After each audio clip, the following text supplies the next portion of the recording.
Dans l'exercice 3, on vous demande de démontrer que deux sous-ensembles de R4 sont des sous-espaces vectoriels de R4.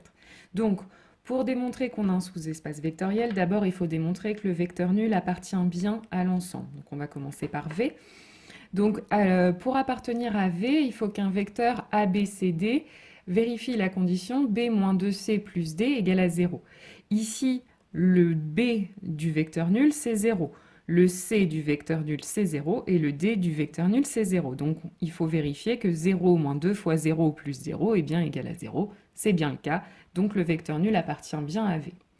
Ensuite, il faut vérifier que votre ensemble est stable par addition. Donc, on prend un vecteur U qui a pour composante A, B, C, D, un vecteur V, A', B', C', D' qui sont dans V. Et on va prendre aussi lambda qui est un réel pour vérifier plus tard la stabilité par multiplication par un scalaire. Alors, si U appartient à V, ça veut dire que B moins 2C plus D est égal à 0. Même chose, si V appartient à V, c'est que B' moins 2C' plus D' est égal à 0. Et puis, je calcule tout de suite les composantes du vecteur U plus V. C'est A plus A', B plus B', C plus C', D plus D'. Et donc, on va essayer de vérifier que U plus V appartient bien à V. Donc, la deuxième composante, la condition B moins 2C plus D pour ce vecteur-là, va devenir, donc deuxième composante, c'est B plus B', moins 2 fois la troisième, donc moins 2 fois C plus C', plus la quatrième, donc plus D plus D'. Et donc, je dois vérifier que ça donne bien 0. Donc pour ça, je vais déjà développer ma parenthèse et puis je vais rassembler les termes avec des primes et les termes sans primes. Donc ça va me donner B moins 2C plus D et puis B' moins 2C' plus D'. Et on a vu tout à l'heure que B moins 2C plus D était égal à 0 et puis que B' moins 2C' plus D' aussi. Donc finalement, j'ai bien que cette quantité donne 0. Donc j'ai bien U plus V qui appartient à V. Et enfin, on va vérifier la stabilité par multiplication par un scalaire. Donc on va vérifier que le vecteur lambda U, qui a pour composante lambda A, lambda B, lambda C, lambda D, appartient bien à V. Donc, la condition à vérifier, c'est donc que la deuxième composante, donc lambda V, moins 2 fois la troisième, c'est-à-dire 2 fois lambda C, plus la quatrième, c'est-à-dire lambda D, il faut vérifier que ça donne bien 0. Alors, je factorise par lambda, et puis ensuite, je sais, on l'a supposé tout à l'heure, que B moins 2C plus D vaut 0. Donc ça donne lambda fois 0, ça donne bien 0. Donc lambda U appartient bien à V.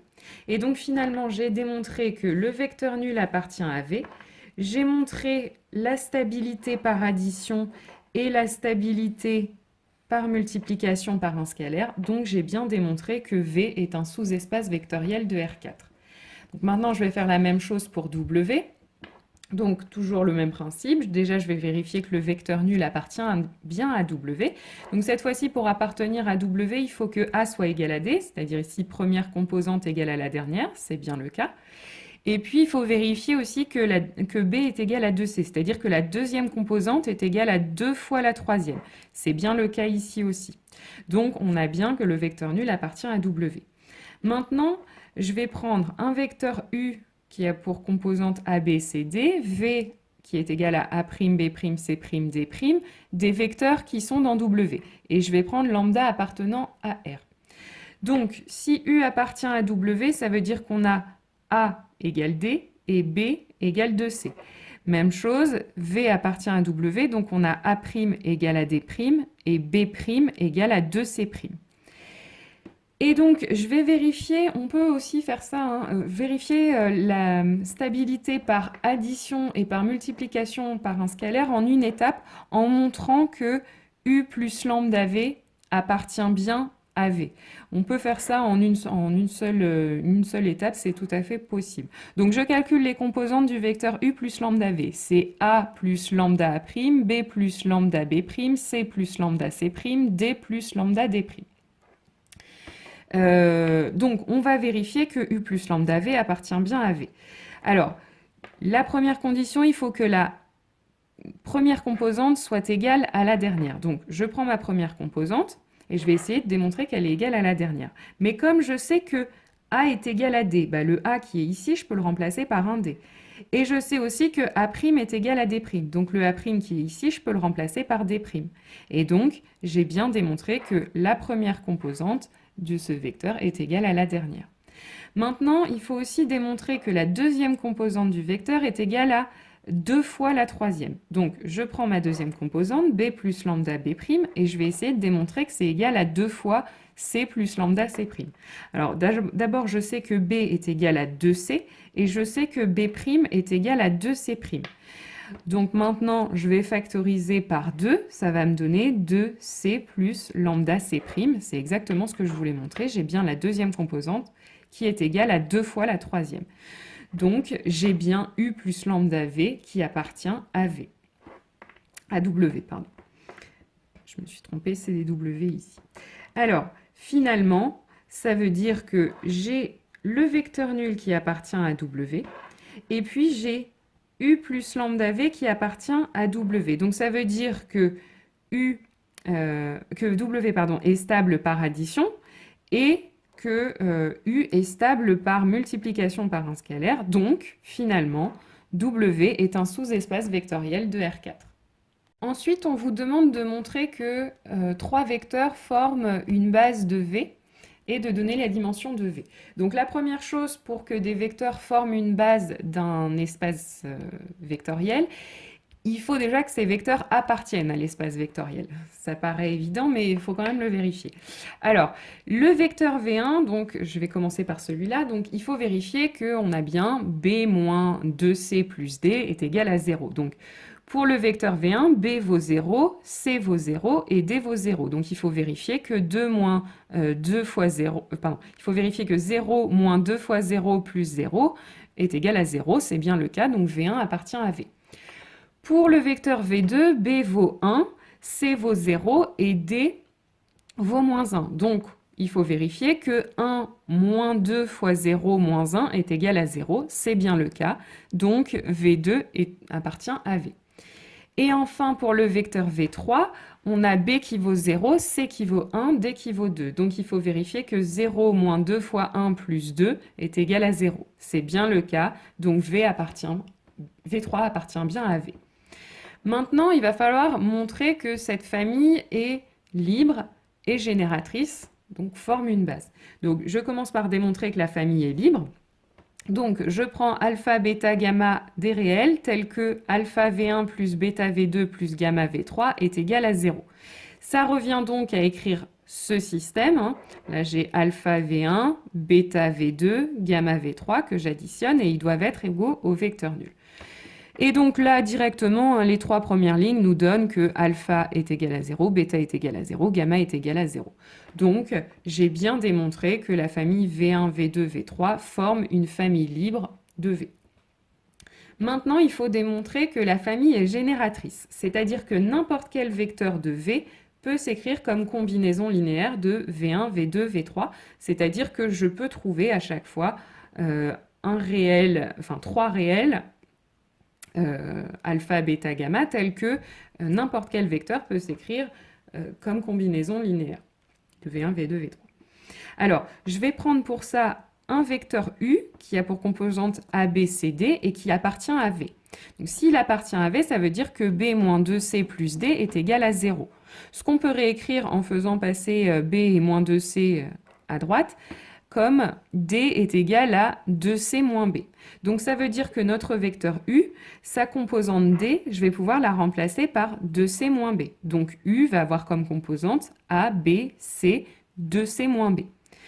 Et donc l'idée, ça va être de décomposer ce vecteur en utilisant V1, V2, V3. Alors pour ce faire, je vais déjà décomposer ce vecteur comme somme de 3 vecteurs dans lequel n'apparaîtra à chaque fois qu'un seul paramètre. C'est-à-dire dans le premier vecteur, je n'ai que le paramètre A, dans le deuxième que le paramètre B et dans le troisième que le paramètre C, les trois paramètres qu'on utilise pour écrire U.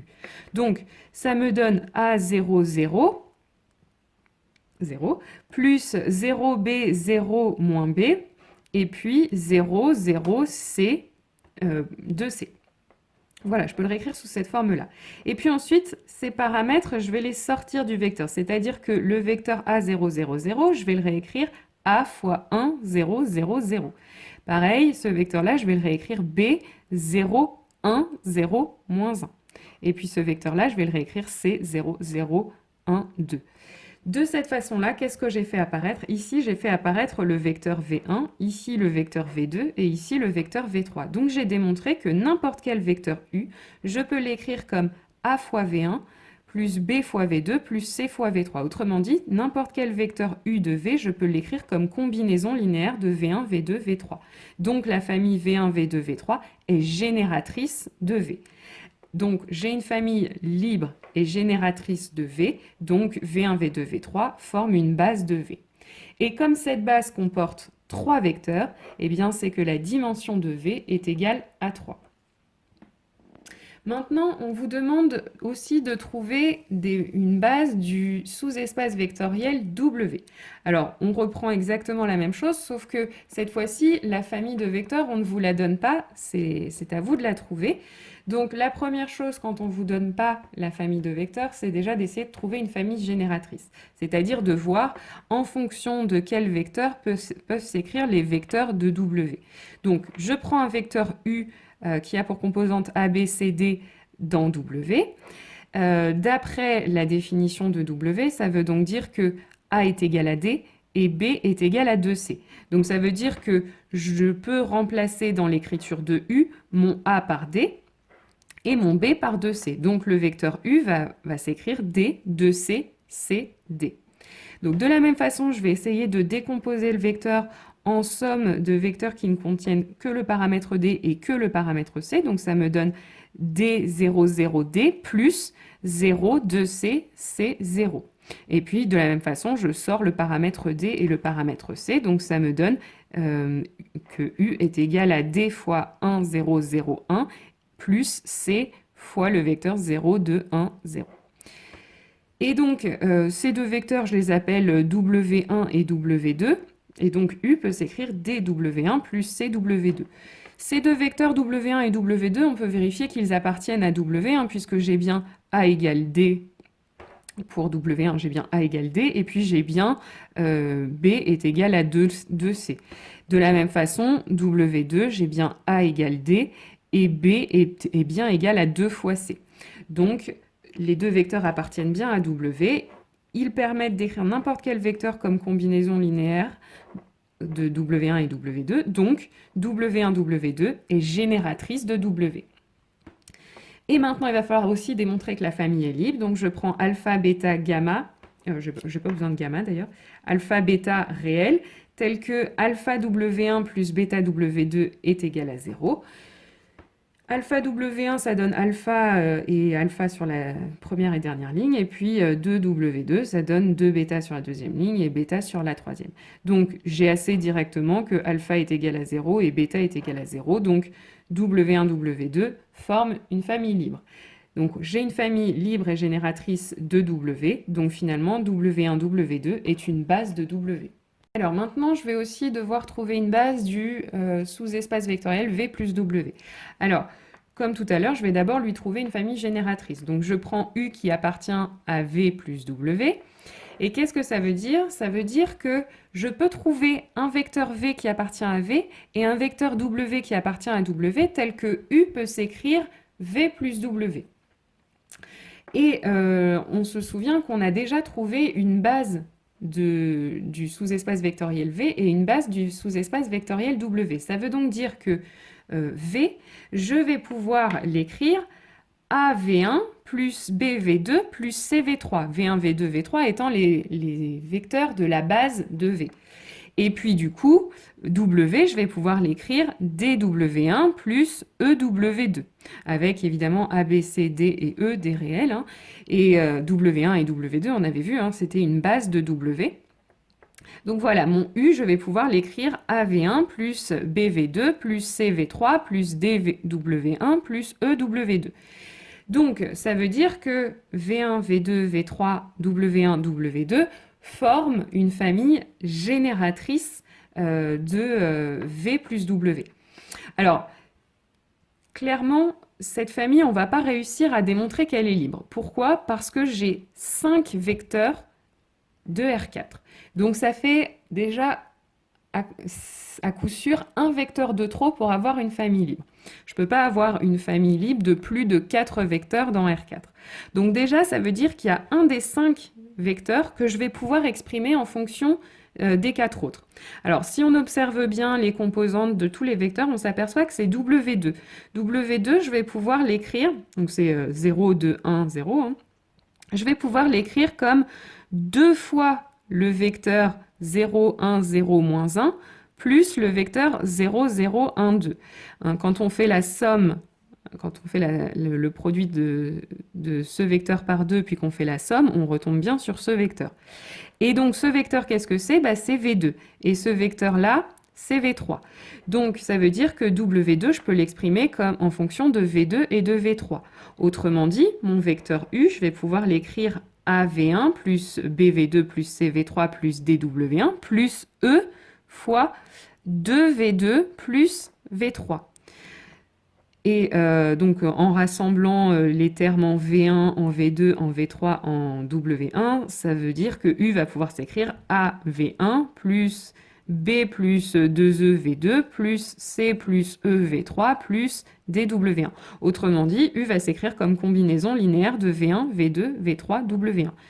Donc ça veut dire que V1, V2, V3, W1 est génératrice. Alors, on vérifie quand même aussi que les vecteurs V1, V2, V3 appartiennent bien à V plus W. C'est bien le cas, hein, parce que je peux écrire V1, V2, V3, que j'ai écrit VI ici, puisque c'est la même démonstration pour les trois. VI, je peux l'écrire comme VI plus 0, c'est-à-dire VI, c'est un vecteur de V, et puis 0, c'est un vecteur qui est dans W, hein, puisque W, c'est un espace vectoriel, on l'a vu tout à l'heure, hein, le vecteur nul appartient bien à W.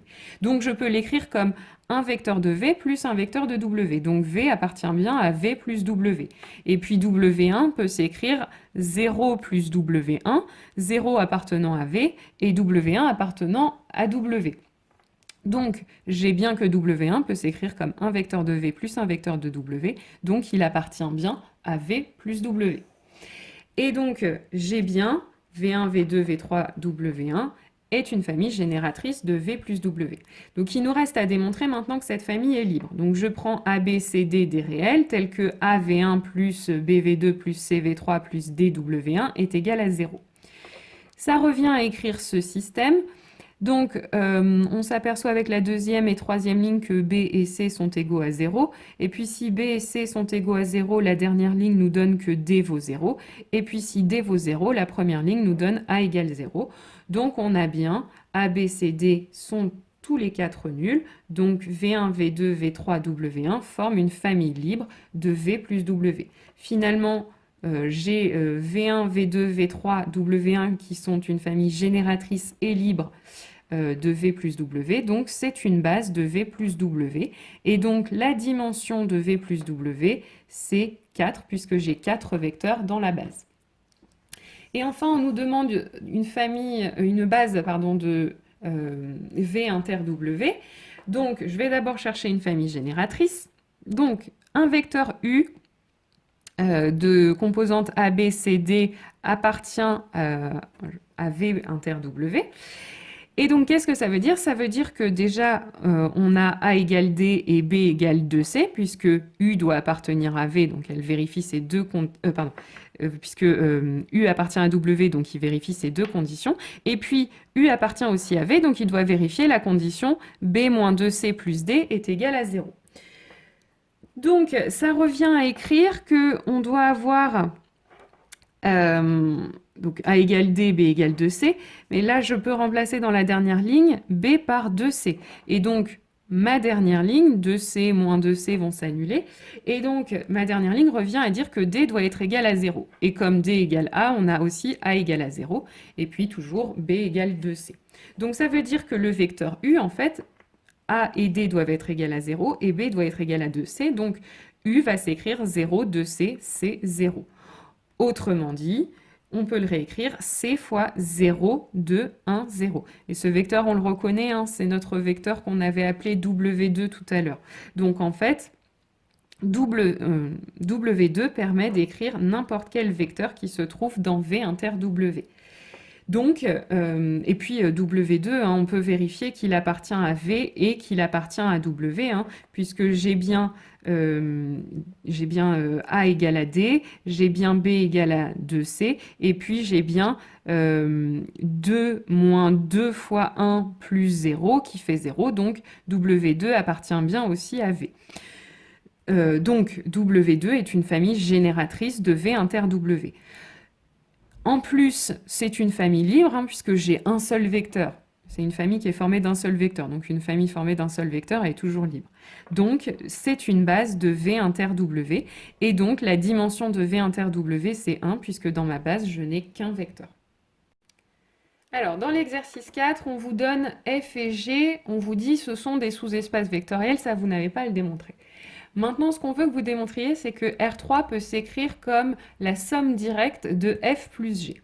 Alors, pour démontrer que R3 est égal à la somme directe de F plus G, on peut procéder en 2 étapes. D'abord, on va démontrer que R est égal à F plus G. Donc, on va vouloir démontrer qu'un ensemble est égal à un autre. Donc, je vais montrer ça par double inclusion. Donc, d'abord, je vais montrer que R3 est inclus dans F plus G. Donc, je prends un élément de R3, x, y, z, et je vais essayer de démontrer que x, y, z appartient à f plus g. Donc, pour ça, ce qu'il va falloir démontrer, c'est que notre vecteur x, y, z, je peux l'écrire comme un vecteur de f plus un vecteur de g. Les vecteurs de f, ils ont la particularité d'avoir 3 fois la même composante. Et puis les vecteurs de g ont une première composante nulle. Donc déjà, pour arriver à reformer la composante x en faisant une somme d'un vecteur de f plus un vecteur de g, comme la première composante du vecteur de g doit être nulle, et bien forcément la première composante du vecteur de f doit être x, pour que quand je fasse x plus 0, je retrouve bien le x qui est ici. Ensuite, on sait que les composantes de f doivent être 3 fois les mêmes. Donc forcément, du coup, le premier vecteur va être x, x, x. Ça, ce sera mon vecteur de f. Et donc après, il faut se demander par quoi compléter mon vecteur de g pour que quand j'additionne avec x, x, x, je retrouve bien x, y, z. Donc, x, qu'est-ce qu'il faut que je lui ajoute pour retrouver y? Il faut que je lui ajoute y moins x, puisque x plus y moins x va bien redonner y. Et puis, x plus z moins x, quand je vais les additionner, ça va bien faire z. Donc là, j'ai trouvé une décomposition de x, y, z comme un vecteur de f plus un vecteur de g. Donc j'ai bien réussi à montrer que x, y, z appartient à f plus g. Et donc j'ai démontré que R3 est inclus dans f plus g. Alors ensuite, f plus g, il faut bien se rappeler que c'est un vecteur de f, ce sont les éléments qui sont composés d'un vecteur de f plus un vecteur de g. Or, f et g, ce sont des sous-ensembles de R3. Donc c'est évident que un vecteur de f plus un vecteur de g va être dans R3. Donc f plus g est inclus dans R3. Donc j'ai montré la double inclusion, j'ai donc R3 qui est égal à f plus g. Et ensuite, pour montrer que la somme est directe, il va falloir on peut démontrer que l'intersection de f et g est simplement réduite au singleton 0. C'est-à-dire que le seul élément qui est dans f inter g, c'est 0. Donc, je vais prendre un élément, donc pareil, je vais le montrer par double inclusion, hein. Donc je prends un élément de f inter g et je vais essayer de démontrer que c'est le singleton 0. Donc, si x, y, z appartient à f inter g, ça veut déjà dire, comme il appartient à f, que x est égal à y qui est égal à z, et comme x, y, z appartient à g, on a aussi x égale 0. Donc, si x égale 0 et x égale y égale z, bah, j'ai donc x, y, z qui est égal à 0, 0, 0. Donc, j'ai bien que f inter g est inclus dans le singleton 0. Maintenant, je vais montrer que le singleton 0 est inclus dans f inter g, mais ça c'est assez évident puisque on sait que f est un espace vectoriel. Donc, forcément, le vecteur nul y appartient. G aussi est un espace vectoriel, donc 0 appartient à G. Donc finalement, 0 appartient à f inter g. Donc j'ai bien f inter g est égal au singleton 0. Donc j'ai R3 qui est égal à f plus g, et puis j'ai f inter g qui est réduit au singleton 0. Donc R3 est égal à la somme directe de f plus g. Alors, pour le deuxième exemple, donc on vous redonne des sous-espaces vectoriels f et g. Alors, je vais vous montrer une deuxième méthode pour démontrer, pour démontrer ou pas d'ailleurs, ça dépend, là on va voir que c'est pas le cas, mais pour démontrer qu'une somme que R3 est en somme directe avec f et g, on peut, en fait, qu'est-ce que ça veut dire qu'on a une somme directe? Ça veut dire que on peut trouver pour n'importe quel vecteur de R3 un vecteur v qui est dans f, un vecteur w qui est dans g, tel que v plus w donne notre vecteur de R3, notre vecteur U. Et en plus, ces vecteurs V et W sont uniques. D'accord? Donc, on peut essayer de le démontrer comme ça. Alors, c'est cette deuxième méthode que je vais utiliser ici. Donc, je prends un vecteur U qui est dans R3, un vecteur V qui appartient à F, je lui donne comme composante V1, V2, V3, et un vecteur W qui est dans G, donc qui a pour composante W1, W2, W3. Alors, comme je veux que V appartienne à F, ça veut dire que je dois avoir, d'après la définition de ce deuxième ensemble F, c'est que la première et la dernière composante doivent être égales. Donc V1 doit être égal à V3. Ensuite, j'ai aussi W qui doit appartenir à G.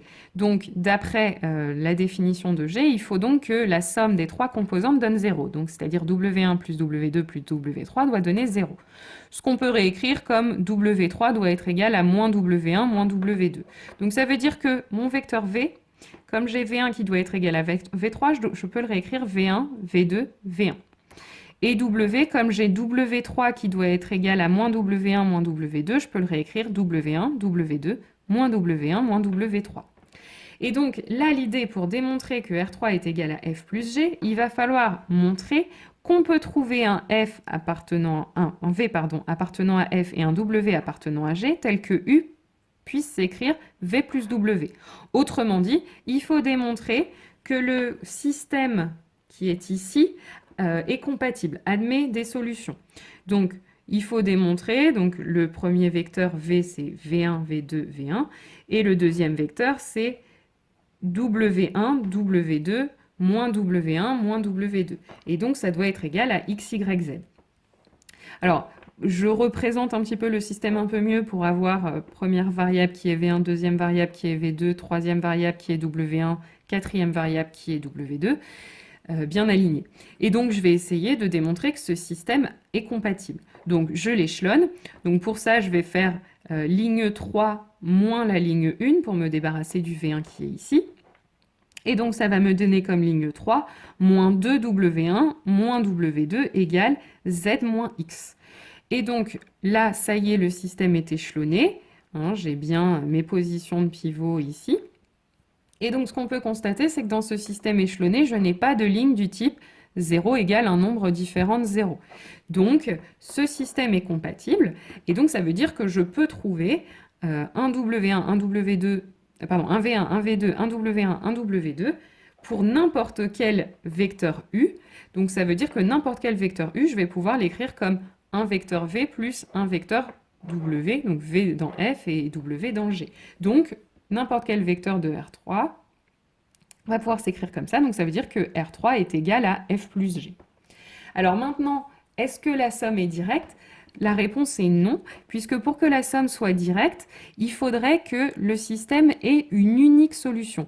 Or, on voit bien que là, on a W2 qui est une variable libre, donc le système a une infinité de solutions. Donc, R3 n'est pas en somme directe avec F et G.